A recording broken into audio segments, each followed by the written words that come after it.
America, I'm going to go on vacation next week, but when I come back, we have quite a week of shows to do for you. We've been working on them for a while, and I'm going to be introducing you to what I think is really going on in this country, methodically lay it out, and then show you how to fight it, how to stand up, know what you're dealing with.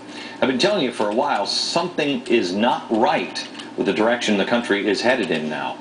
I think I know what it is, and it revolves around some of these czars.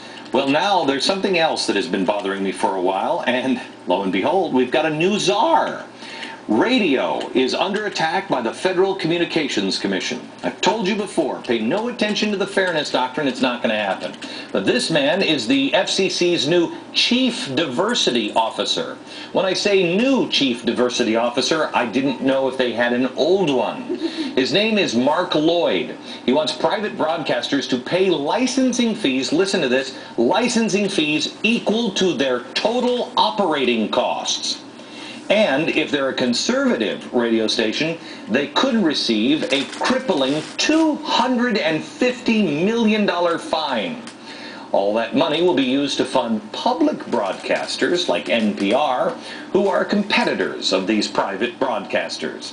The man trying to silence free speech in America, in Washington, is Seton Motley. He is the Director of Communications at the Media Research Center. Seton, tell me a little bit about, what is his name, our new czar, Lloyd? Mark Lloyd. He is a former senior fellow at the George Soros-funded, John Podesta-run Center for American Progress. Many people will remember John Podesta from the Bill Clinton days. He was also the chief Obama transition team czar, so to speak. Mark Lloyd, as a senior fellow there, co-wrote a paper in June of 2007 entitled "The Structural Imbalance of Political Talk Radio." Now, first of all, this report is flawed because they completely excluded public radio from their survey. Of course they did. That's just fair.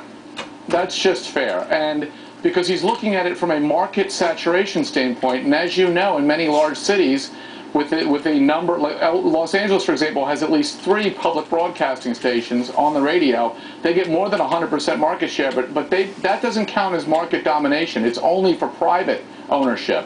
But this report is frightening in how it wants to enforce the localism and media diversity rules of the FCC, which are very nebulous as they're written, and therefore up to the enforcement interpretation of whoever's doing the enforcing.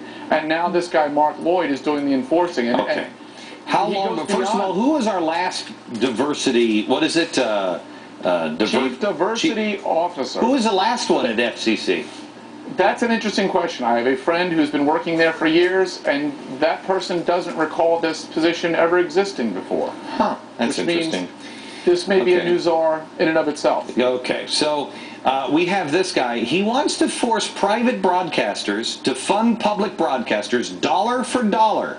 So, if I understand this right, help me out, he is saying whatever the gross operating budget is for every private radio station, every year they will have to pay a fee equal to that to get their license for a year.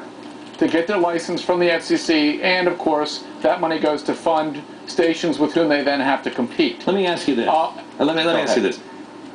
What company in America can take 100% of their operating budget and pay it as a tax and survive?